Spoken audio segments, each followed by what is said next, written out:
voix de femme vient d'être localisée. C'est l'espoir à Dnipro, dans l'est de l'Ukraine. Les équipes de secours sont plus que jamais sur le pied de guerre, à la recherche de survivants de l'attaque russe au missile qui s'est abattue sur un immeuble d'habitation. 9 étages, environ 1700 personnes vivent là. Le quartier est encore tétanisé, témoigne Irina.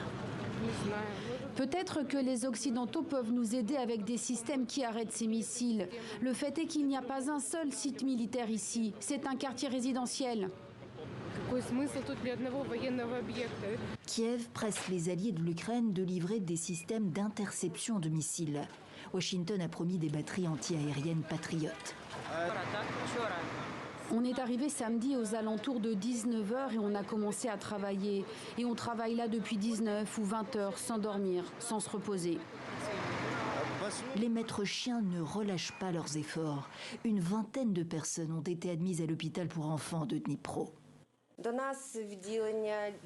Nous avons reçu une petite fille de 9 ans avec des blessures lourdes, une à la tête. Elle a les 2 hanches fracturées et elle a reçu des éclats de mortier.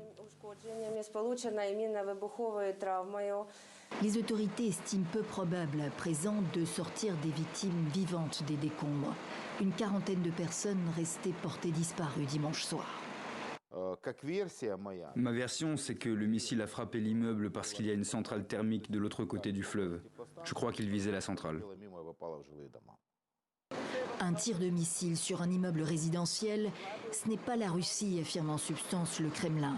Pour sa part, le président ukrainien condamne le silence lâche des Russes qui préfèrent fermer les yeux sur la guerre en Ukraine. Les mêmes terroristes viendront vous chercher un jour, dit-il. Il n'y aura personne pour vous protéger, assure Volodymyr Zelensky.